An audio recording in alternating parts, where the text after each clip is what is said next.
My name is David Jami. I was born in 1964, which makes me 50. My mother and father were from very different villages, one in Gambia and one in Northern Ireland. I myself was born in Belfast. My father was there studying at university, and my mother had her hairdressing salon. They married, and I was a product of that. My father was moving back to the Gambia when I was quite young, and my mum was reluctant to do that. So unfortunately, they divorced, and he moved to the Gambia, and I was left with my mother in Belfast. I grew up there, and I think I was about 7 or 8 whenever we left Belfast to move back to my grandparents' house in the countryside, which was fairly idyllic. Plenty of fresh air, plenty of rain, and it was a small farm. And yeah, my childhood at that stage was quite idyllic. You know, there was a very loving family, and brought up to know the difference between right and wrong. I guess even from an early age, though, I was always quite mischievous, and I was reluctant to follow instructions or to do what I was told. Although I guess my recollection of my childhood was somewhat different to my mum's. I didn't think I ever did any wrong, but my mum would tell me differently. I guess things changed a little bit whenever I started to go to school, and particularly secondary school, and I was made very aware that I was different from the other children. It was pointed out to me on a daily basis. My colour was pointed out to me on a daily basis with jokes about this, jokes about that. And at that time, Roots was on television, so on a daily basis I was getting updated about Kunta Kinte, about Kizzy, about Chicken George, etc., etc.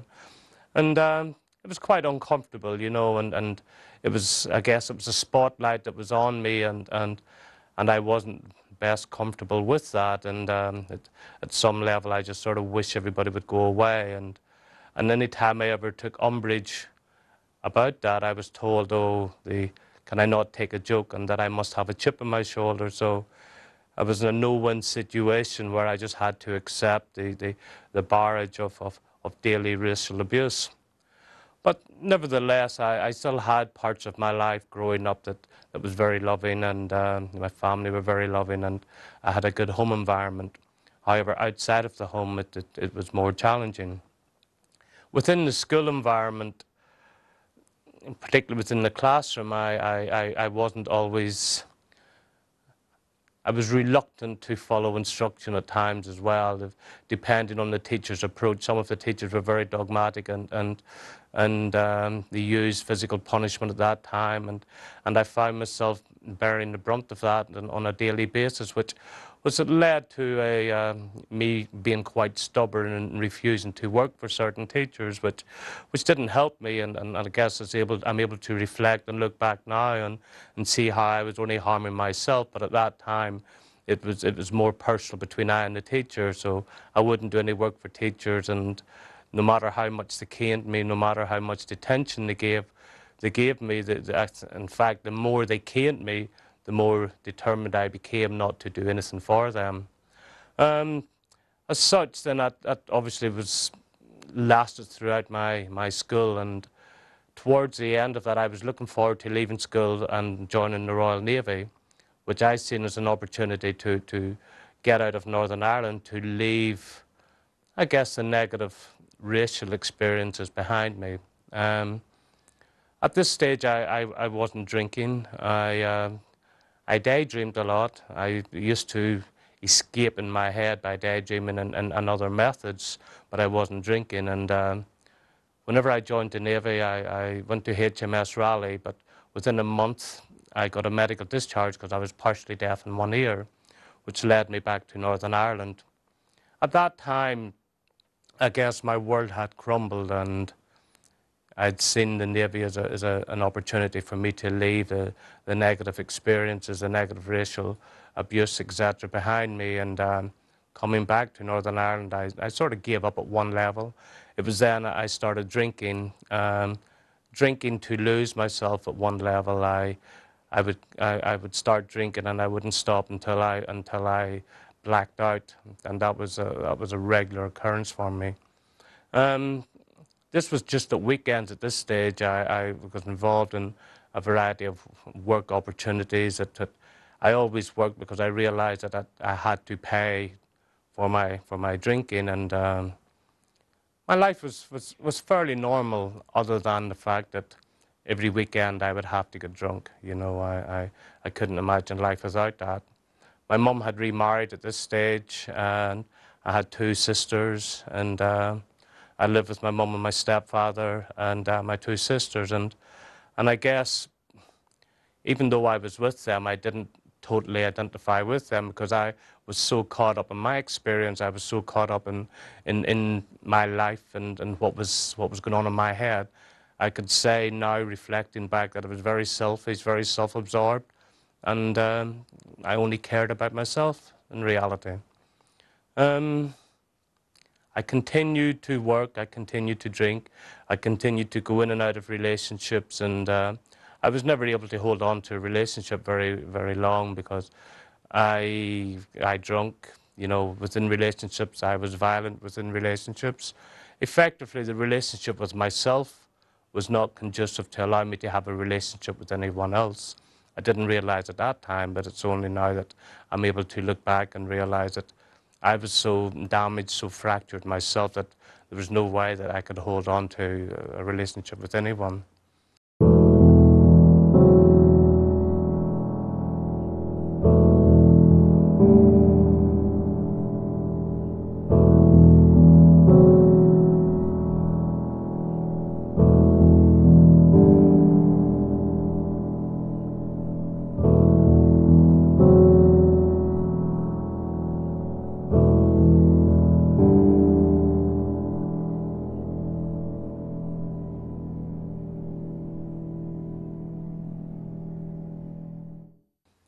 I've done geographicals. I've moved from Northern Ireland to Manchester initially back in 1988. At that time, to escape the consequences of my drinking and violence with my drinking. I've been times whenever I would get caught up in fights, etc. As a result of drinking, but also as a result of my fighting back, my intolerance to the racial abuse. I would lash out, and at times I was quite violent, and I would have to pay the consequences of that. On one occasion, as I said, I moved to Manchester to avoid that for 2 years. Now, at that time, I discovered amphetamine and speed, as it's known on the streets, and I thought that was the solution to a lot of my problems, because I took that. I felt really great. I could drink, but I didn't lose control. I felt as if I was on top of the world. Unfortunately, the reality of the situation being that the more I used, the less sleep I had, the less I ate, and the more of a negative impact it had on my lifestyle, but also on my mental health as well.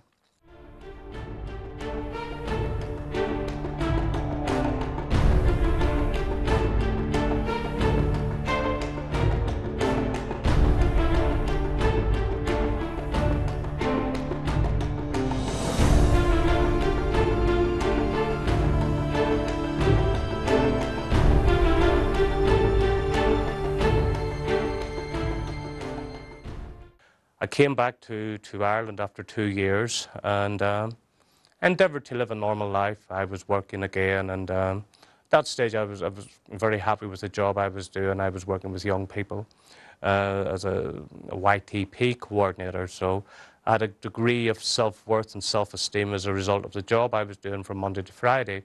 But come the weekend, I was left to my own devices, and I got caught up in drinking. But also the dance scene, the rave scene was taken off at that time, so I was using a lot of party drugs, so to speak. And so Monday to Friday, life was brilliant. Come the weekend, and I got lost in that world, and that went on for many years. I can fast forward a little bit until 1998. As a consequence of a violent assault at that time, and my endeavours to avoid that, I moved to Nottingham, and I thought, okay, I'm going to leave Northern Ireland behind. I'm going to leave my problem behind. Little did I realize that I was bringing the problem with me, and the problem effectively was my thinking. Moving over to England at that stage, it was quite a challenge. I wasn't very happy with myself. I wasn't happy with my life. I wasn't happy with how I was behaving. But, you know, I didn't know how to do anything about it. All I knew to do whenever I felt a feeling I didn't like, whenever I had a situation to deal with that I didn't like, I just drank to avoid having to deal with the consequences or any reality.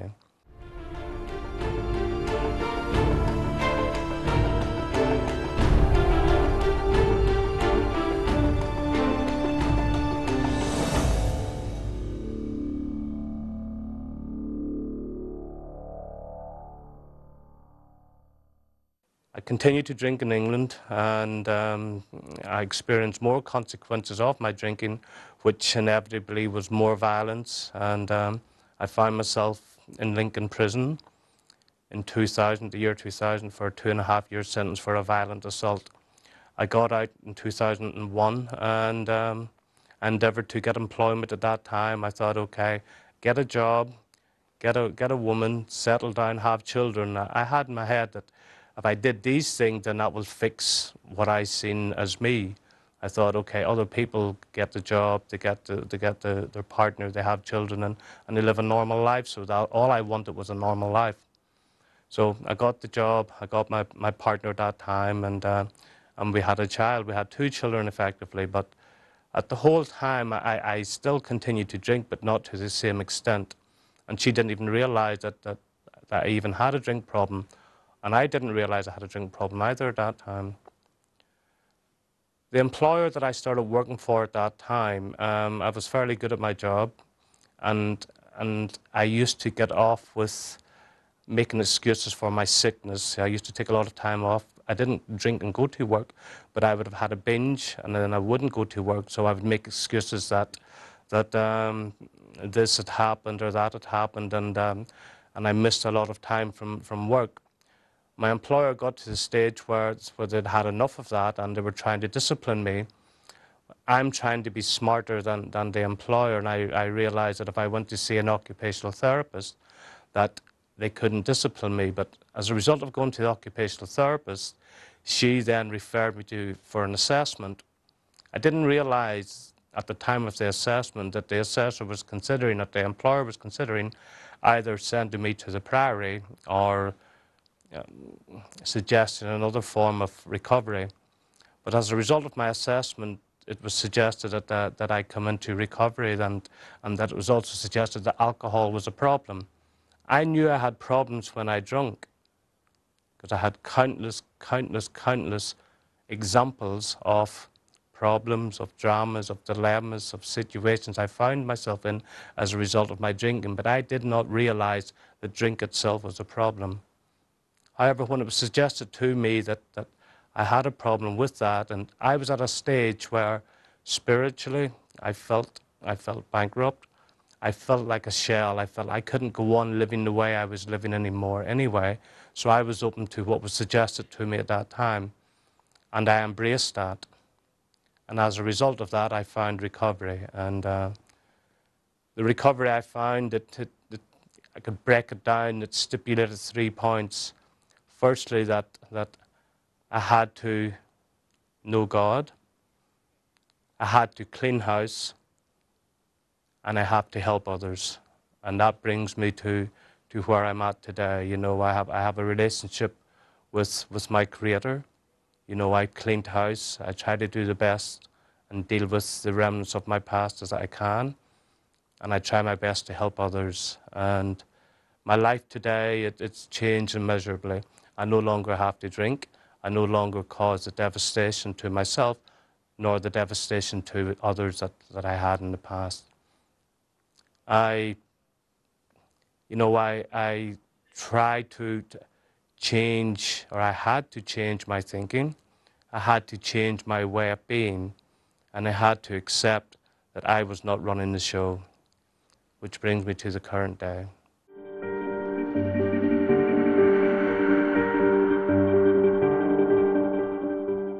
Waheguru Ji Ka Khalsa, Waheguru Ji Ki Fateh. Satsanga Ji, welcome to another episode of Alcohol and Beyond. I'm delighted to say the response we're getting so far from you at home, the viewers, has been really good. The feedback we're getting here at the Sikh channel has been really positive, and I'm delighted to say the amount of people that we've been able to help through Alcohol and Beyond, the numbers are going up every week. So please keep those phone calls coming in and the emails, and the Sikh channel will try and do as much as we can to help you and your families to a better life. Satsangaji, I'm delighted to say today our guest is David Jammy from Nottingham, whose testimony you've just heard, and I want to thank him again for his honesty and for sharing with us here at the Sikh channel. Thank you, David, for being here with us today, and thank you for sharing so honestly. My pleasure, Giles. David, I want to first of all talk about your time in Belfast, growing up as a young child in Belfast and being different from all the other children. And it's pretty obvious because of the colour of your skin. It must have been a tough time for you. I guess whenever we really look back on what was normal for me at that time, then you see that there were challenges. But whenever you're actually in it and growing up in it, it's normal. So you don't know any different. So you don't necessarily realize it's tough. I just believed, oh, this is life and this is how life is, because that was my reality. However, whenever I look back on it now, I can see, yes, it wasn't necessarily everyone's reality. It was just mine. Do you ever have moments of anger? You know, you think wishing you'd not experienced those things. Obviously, probably in the past I had that, because some of my experiences were the reasons that I used to justify my drinking. Yeah. So all of the anger, all of the self-pity, all of the victim mentality was what fueled my drinking for many years. Now I look back on it and see that it's all very much more character forming, and I have no anger. Even though it was such an early stage in your life, having to experience that, and your drinking came later on, it was almost part of the journey, I suppose. It was very much part of the journey, and I now realise that the experiences that we encounter in life are there to test us, and also to see how do we respond to them. Because how I respond and how we respond to them will define our journey. I mean, it's interesting, that is, really, because when we look back and we take some things for granted, thinking that was just the way it was meant to be. Indeed. But that's growing up as a child. But it's almost there for a reason. You know, you going through that stage of your life is there for a reason. And you being who you are today, that has had a lot to play with it. Very much it gives me the opportunity to learn about myself, to learn about others as well. And it's character forming at some level, you know, the more difficult at some level your life is, and the more you can grow and the greater you can develop as a result of that. Brilliant. David, you also touched upon the rights and wrongs. As a child, you knew what was right and what was wrong. Indeed. Being told by your teachers to do certain things. I was brought up to do right, to do good, and to be respectful, and to behave in a respectful way and a respectful manner. And most times I did. I guess what caused me a lot of confusion within the home, my life was very different. It was very loving, but outside of the home, I was being treated very differently, no matter how I behaved. So my politeness, my manners, etc., etc., it wasn't necessarily even other people treating me with politeness and treating me with manners. So then I sort of rebelled against that a little bit, as if to say, well, why should I be polite? Why should I have manners? So your behaviour at home was obviously different. You was a lot politer, but outside of the home, because of the way you were being treated, I responded to that. You reacted to that, and it wasn't always how it should have been. It certainly wasn't always with politeness and manners. No, violence was very much part of my upbringing. It was what I experienced, but also was what I used as well. When you say you experienced it, in which form did you experience it? Was it through the home or through the at school, I was chastised at home, obviously. Yeah. It was much more commonplace probably then than now. I don't have a problem with that. I accept that as a part of whenever when my mum was chastising me, then I accepted that at that level. The violence, when we go to the school situation, particularly the secondary school situation, the violence at that stage from teachers was probably excessive. Actually, I know it's excessive, where I'd be getting caned 20 times, 40 times. Is that a week? In one day. In one day? In one day by one teacher, you know. Yeah. And the teacher was openly prejudiced. He openly admitted that he supported the National Front. So it was quite difficult in that environment. So back then there was a lot of barriers, obstacles that you had to face that you wouldn't even envisage today, would you? No, and I wouldn't want my own son to have to experience not. However, as I said before, a lot of these were excuses that I used to justify my drinking, to justify my own bad behaviour. But I now realise that these things happen to give me the opportunity to see how do I respond to that, what can I learn from that, and how can I grow from that. These must have caused a lot of resentments for you, David. You must have been... Were you full of resentment towards these guys at school? I internalised a lot of that, Jazz, and I carried a lot of anger and a lot of frustration. And whenever I drank, a lot of that anger and that frustration would come out at a lot of pain. And I wanted to transfer that onto others, so that would explain a lot of my violence. How old were you when you first experienced your first drink? Do you remember? I do remember. My first drink, I'm smiling, it was my grandfather, and we were, it was a small farm, and we were in the outhouse cutting logs. It was winter time, and we were cutting logs through the fire, and my granddad had a bottle of Bushmills whiskey. So he gave me a sip of that, and it was rotten. You know, I didn't like to understand how do people drink this stuff. How old were you? Sorry? I would say I probably about 12 or 13 at that stage, yeah. But that I didn't want to drink anymore at that stage. It was rotten. I couldn't understand how people drunk, you know.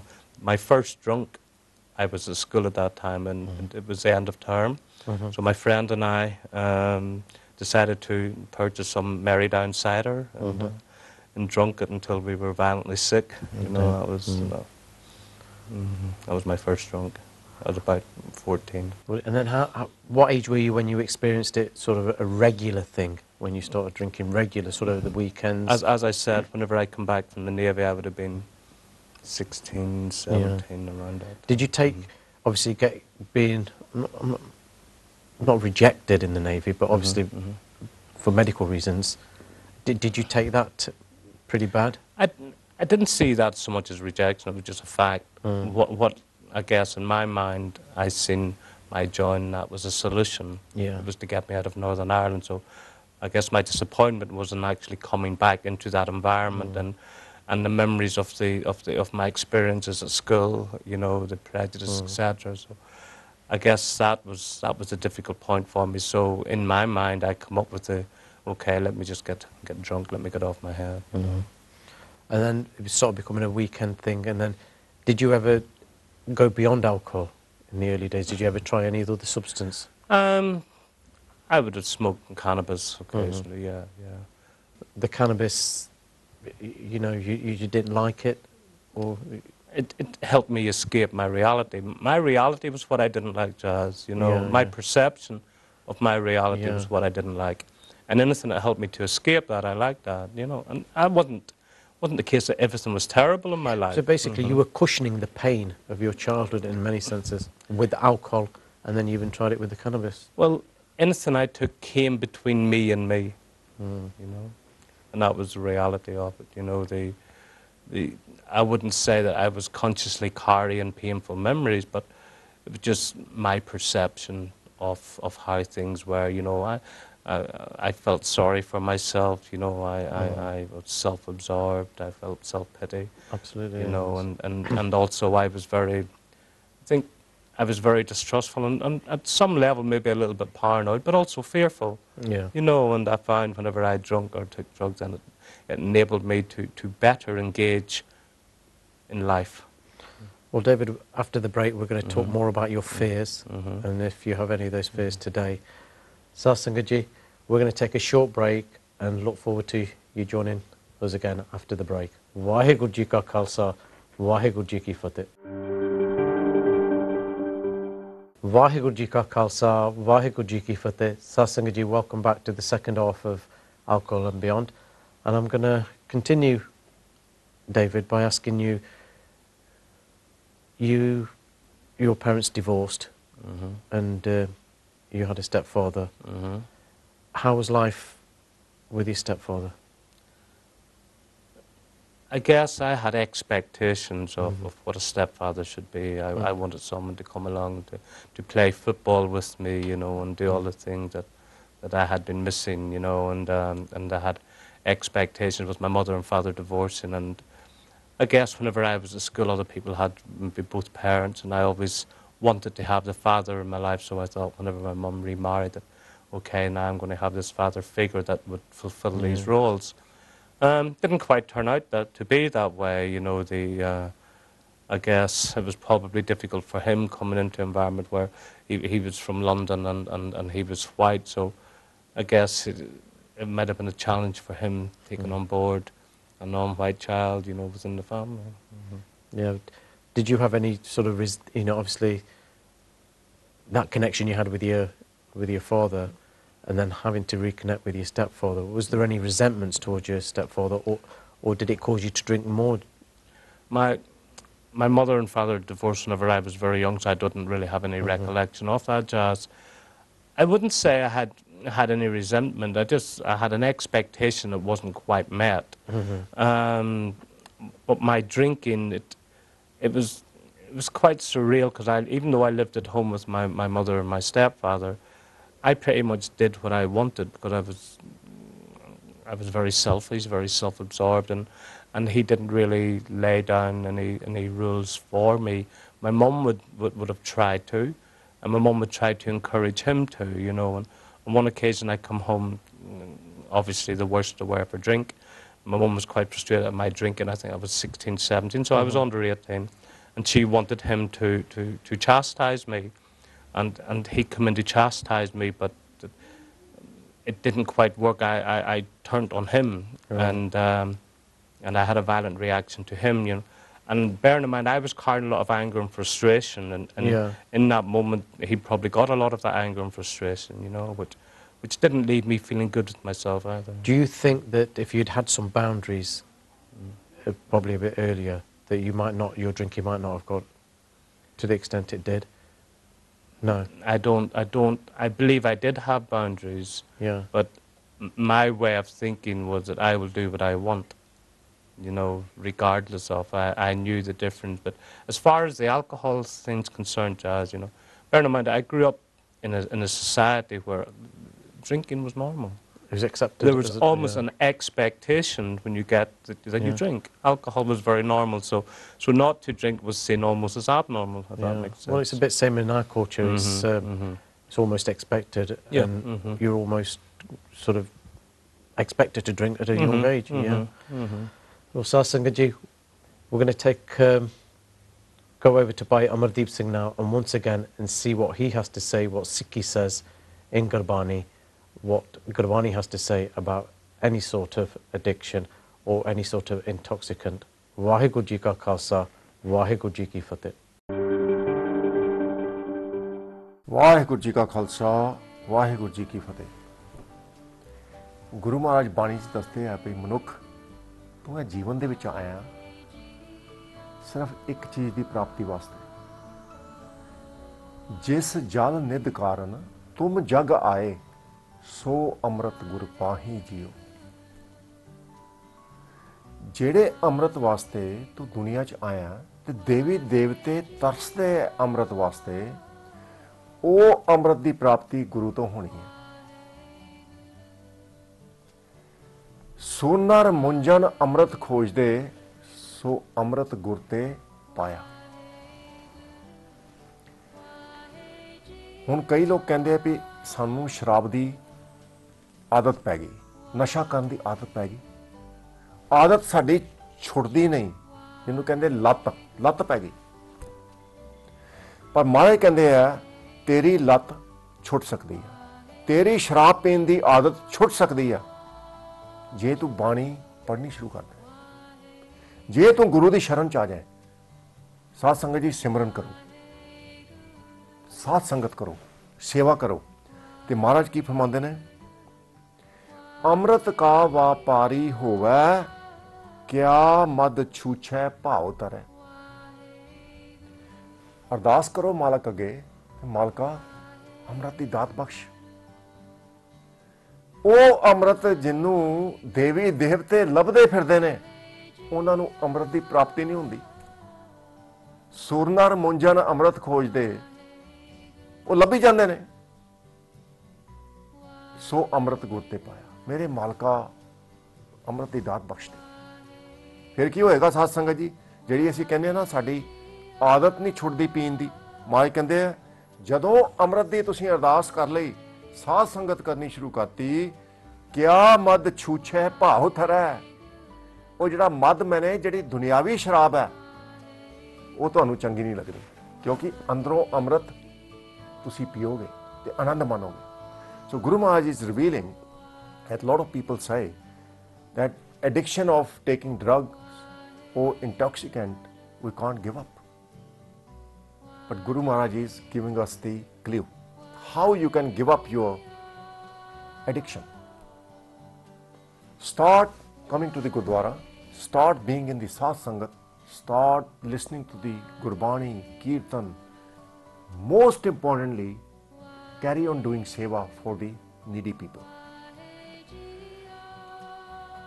And best tool you have is to pray. Pray to Vaheguru that I have come into this life to attain Amrit. And Amrit simply means Vaheguru. Bless me with the Amrit. There are so many holy people without the human body. And they are not able to attain the Amrit. They are not able to merge with the Creator. They want to come back in the human life. How lucky we are. We have human life. You are listening to the Gurbani Shabad. So if we are in human life, we need to pray. That's the best tool. Vaheguru bless me with the Amrit. And Guru Maharaj reveals, those who are trader of Amrit, Amrit ka vapari hova. Vapari means trader. Those who trade in the Amrit, they beg for the Amrit, they are blessed to realize the Amrit within their body. They merge with Vaheguru. Kya mad chhuchhe bhav tara, and they will be left with no addiction of the intoxicants. They won't like the worldly wine or drugs. Vaheguru Ji ka Khalsa, Vaheguru Ji ki Fateh. Vaheguru Ji ka Khalsa, Vaheguru Ji ki Fateh. Sat Sangat Ji, I hope you enjoyed what Bhai Amardeep Singh Ji had to say, and hope you will listen to what he had to say as well. And if any more people want any more help with any addiction they have, please contact the Sikh channel and we will do all we can to help you. David, you said in 1988 you moved to Manchester. That must have been a big change for you. And how did you find that moving from Belfast? You know, it certainly was a big change, and I think at that time, obviously there was excitement, you know, because I was quite young. Yeah. And even though I was escaping my consequences, but I said, okay, I moved with my girlfriend at that time, and it was quite exciting. The reality was it was much more challenging, you know.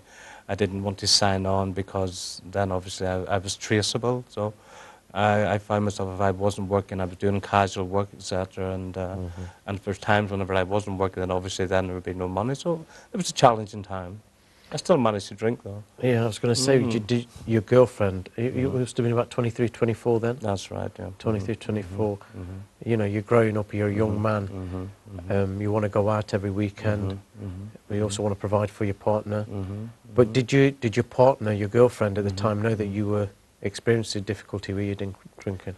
And I wouldn't say that because of the normality of the drinking, that you wouldn't have noticed it as being a problem, because I wasn't necessarily drinking very differently to anyone else my peer group, let's say, at that time. So she wouldn't necessarily have noticed any problem with my drinking. But when you say about going out together, I was very selfish and self-absorbed, and I wouldn't necessarily have wanted to go out with her. I would have wanted to go out on my own, you know, and maybe get other girls and so on, you know, because my moral compass wasn't quite accurate at that time. Yeah. David, you spoke about violence a lot. You know, you experienced a lot of violence. You got very violent. Did you say you went to Lincoln Prison as well? You experienced some time in Lincoln Prison. I mean, what was that a result of, if you don't mind me asking? That was a violent assault, which come about as a result of my defective thinking, let's say, Jazz. I had a bit of a resentment against the guy who I was subletting a property from, and I think there was some things fueled that resentment, and I was also on antidepressants at that time, Ciroxat, and actually, interestingly, I'd been in Derby that day, and I come back from Derby, and he was at my flat to collect rent money, and I started a violent assault on him, you know, and as a result of that assault, I got 2.5 years detention in Lincoln Prison. Singh, we're going to cross over to the police authorities and see what they have to say on what challenges they have to face on a day-to-day basis with alcohol and drug abuse. Vaheguru Ji Ka Khalsa, Vaheguru Ji Ki Fateh.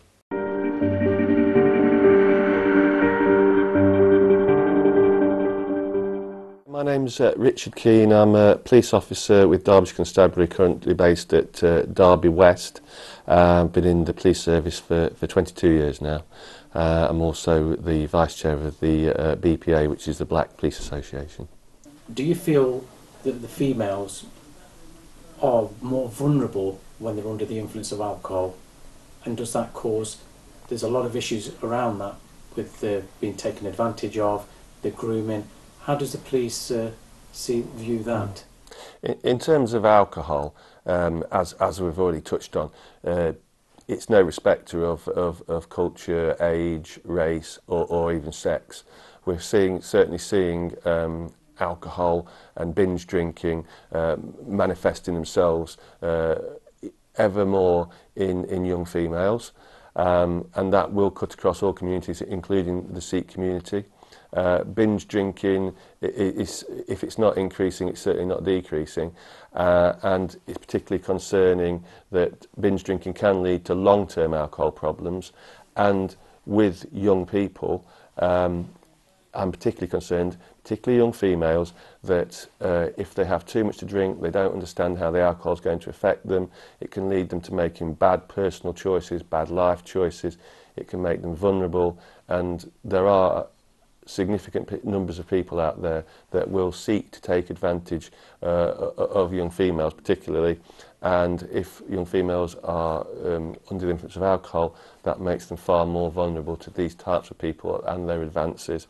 So I would, urge people to look out for their families, look out for the young people, look out for the young girls in the families, because if they do start to develop an alcohol problem, it can have long-term impacts, but also in the short term make them more vulnerable to people who would seek to exploit them. Do you think alcohol is sometimes a gateway to harder drugs and just lead some people into maybe starting off with cannabis and then leading on to harder drugs? Alcohol and substance misuse it can affect people in many different ways. There's many people that can have a drink, drink in moderation, and it will not affect them. There's other people that drinking can quite quickly take hold of and damage their health in the short and the long term. Same with drugs. Certain drugs have been talked about, although I'm no expert in the field. Certain drugs are seen as gateway drugs. You can start using what people would class as a lower category drug. Perhaps the most common one is cannabis, and unfortunately due to people that young people particularly associating with, they can then expose themselves to other drugs, and those other drugs can have even more damaging long-term and short-term impacts on people's lives. drug abuse and drug addiction can very quickly take hold.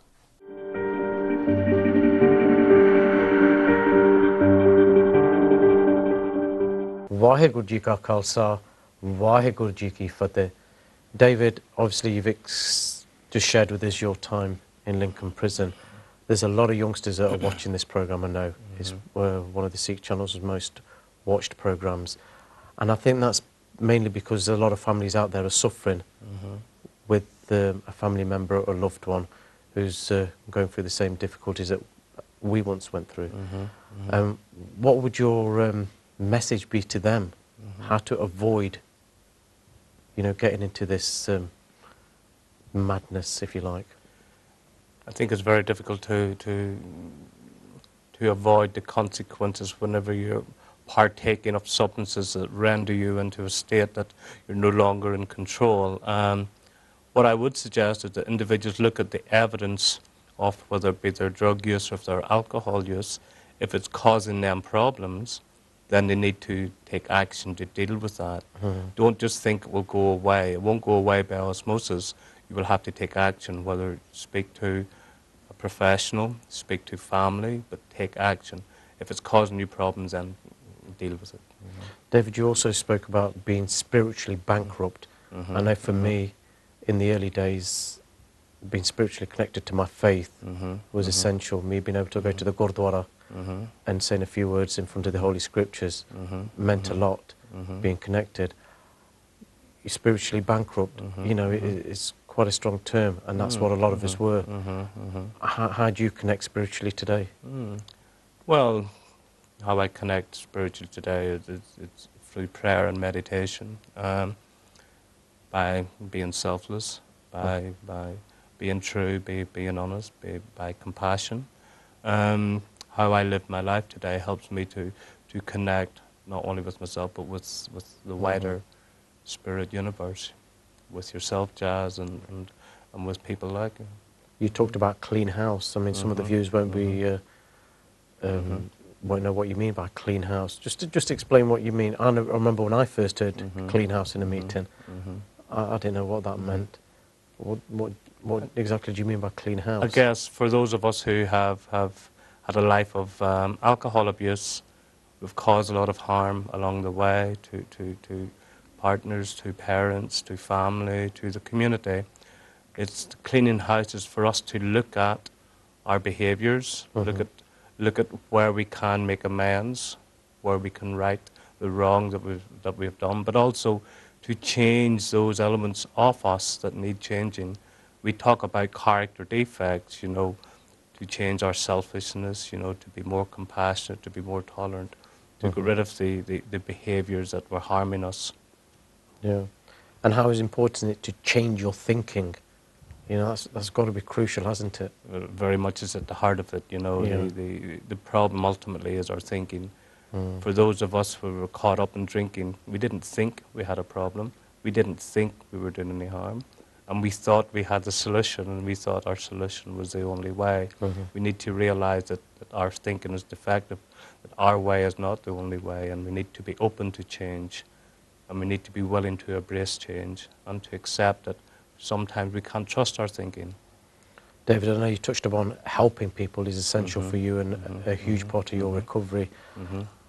I know back in 2009, when I realised how bad I was literally on my hands and knees, and I was spiritually bankrupt. I was flooded with tears inside.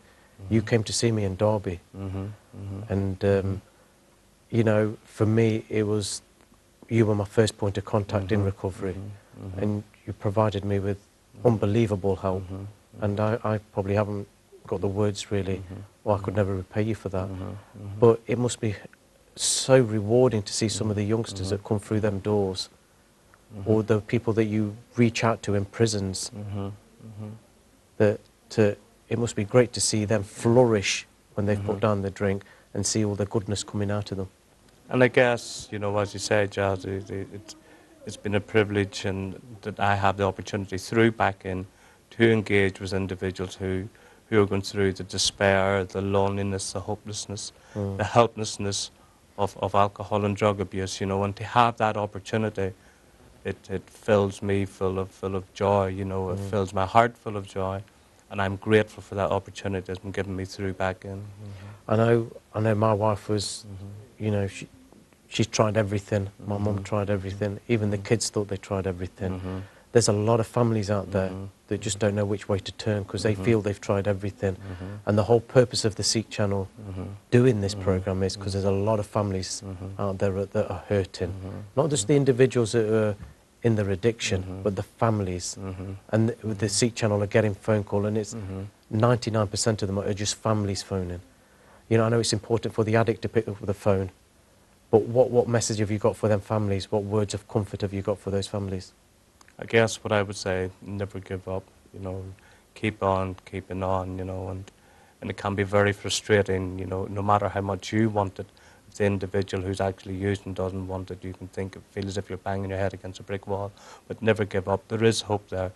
Reach out, find out what information is there, then help you to best support your loved one in a way that's going to enable them to recover, you know, but don't give up.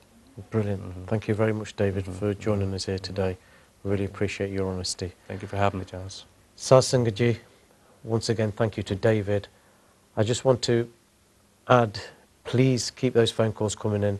The Sikh channel has been able to help a lot of families with their loved ones who have either gone into rehab or have started attending recovery-based meetings.